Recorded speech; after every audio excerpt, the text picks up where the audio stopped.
Hi mga mare, for today's video, samahan niyo ulit akong magluto ng isa na namang masarap na ulam recipe at ngayon nga ay another version na naman ng pinakbet. Eto nga yung pinakbet mga mare na merong bunga ng malunggay at napakadali lang din itong lutuin, kaya naman tara mga mare at samahan niyo akong magluto ng pinakbet with bunga ng malunggay. At una nga mga mare, maggisa muna tayo ng sibuyas at bawang hanggang sa mag-translucent na at mag-golden brown, and kapag okay na, pwede na nating ilagay yung ating sliced pork. Tapos ay continuous lang natin itong gigisahin mga mare hanggang sa mag-golden brown na o halos maprito na yung ating pork. That way, mas masarap po kasi kapag ganun yung itsura ng ating pork. At pagkatapos nga lang ng ilang minuto mga mare, kapag ganito na yung itsura ng ating pork, pwede na nating ilagay yung ating kamatis at continuous pa rin natin yung gigisahin mga mare hanggang sa maluto naman yung ating kamatis. After 2 to 3 minutes mga mare, kapag ganito na yung itsura ng ating kamatis at ng ating pork, pwede na nating ilagay yung mga matitigas na gulay. So unahin na nga natin yung ating kalabasa at yung ating bunga ng malunggay. Pwede rin po tayong gumamit dito ng kamote. Usually yun talaga yung ginagamit ko kapag nagluluto ako ng pinakbet. Pero dahil wala tayong kamote, kaya naman kalabasa na lang yung nilagay ko. Tapos ay gigisahin lang din natin to ng bahagya mga mare, and after nyan pwede na tayong maglagay ng ating bagoong isda. Bali tansya-tansya lang po yung paglalagay ko dito ng bagoong isda, and maglalagay din ako ng 2 cups of water. Yun po yung magsisilbing sabaw ng ating pinakbet.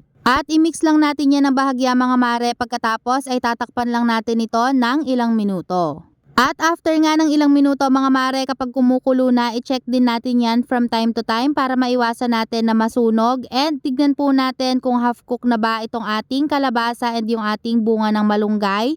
And kapag po half cook na, pwede na nating ilagay yung iba pa nating mga gulay. At dahil nga half cook na yung ating kalabasa at yung ating bunga ng malunggay, ilalagay ko na rin yung iba pa nating mga gulay. So naglagay lang po ako dito ng talong, sitaw, okra at ng ampalaya. At pagkatapos po nating ilagay yung ating iba pang mga gulay, hahaluin lang natin yan mga mare. And after nyan ay tatakpan muna natin at papakuluan ng ilang minuto hanggang sa maluto na nga yung iba pa nating mga gulay.